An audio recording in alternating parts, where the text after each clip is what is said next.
નમસ્કાર મિત્રો, વિડીયોમાં તમારું સ્વાગત છે। જી હા મિત્રો, અત્યારે હાલ મોટા અને દુઃખદ સમાચાર સામે આવી રહ્યા છે। તો મિત્રો, સમાચારમાં વાત કરીએ તો ગુજરાતના ગાંધીનગરથી ઉત્તરાખંડના કેદારનાથ ખાતે યાત્રા માટે જઈ રહેલા 5 મિત્રોની કારને ઉત્તર પ્રદેશના મુઝફ્ફરનગરના ગમખ્વાર અકસ્માત નડ્યો હતો।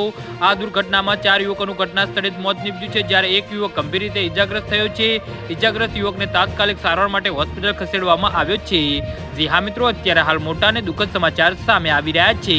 આ ઘટના મુઝફ્ફરનગરના સપ્પર પોલીસ સ્ટેશન હદ વિસ્તાર પાણીપત ખાતીમાં રાષ્ટ્રીય ધોરીમાર્ગ પરના રામપુર તિહારા નજીક બની હતી। સમગ્ર મામલે પોલીસે તપાસ શરૂ કરી છે અને ઉત્તર પ્રદેશના મુખ્યમંત્રી યોગી આદિત્યનાથે આ ઘટના પર ગહેરું દુઃખ વ્યક્ત કર્યું છે।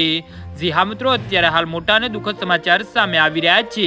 તો મિત્રો, સમાચારમાં વધુ વિગતવાર વાત કરીએ તો આ ગમખ્વાર અકસ્માતના પરિણામે કારનો આગળનો ભાગ સંપૂર્ણ નષ્ટ થઈ ગયો હતો। સ્થાનિક લોકોના જણાવ્યા મુજબ ફ્લાયઓવર પરનું વળાંક અને કારની અધિક ઝડપ આ અકસ્માતનું મુખ્ય કારણ હોવાનું પ્રાથમિક તપાસમાં સામે આવ્યું છે। આ ઘટના બનતા જ સ્થાનિક લોકોએ તાત્કાલિક પોલીસને જાણ કરી હતી અને ઇજાગ્રસ્ત યુવકને બચાવવા માટેના પ્રયાસો હાથ ધરાયા હતા। જી હા મિત્રો, તો આના વિશે તમારું શું કહેવું છે તો નીચે મારી કમેન્ટ બોક્સમાં જરૂરથી જણાવજો અને મારી યુટ્યુબ ચેનલને સબસ્ક્રાઇબ કરવાની ભૂલતા નહીં। વિડીયો પૂરો જોવા બદલ તમારો આભાર।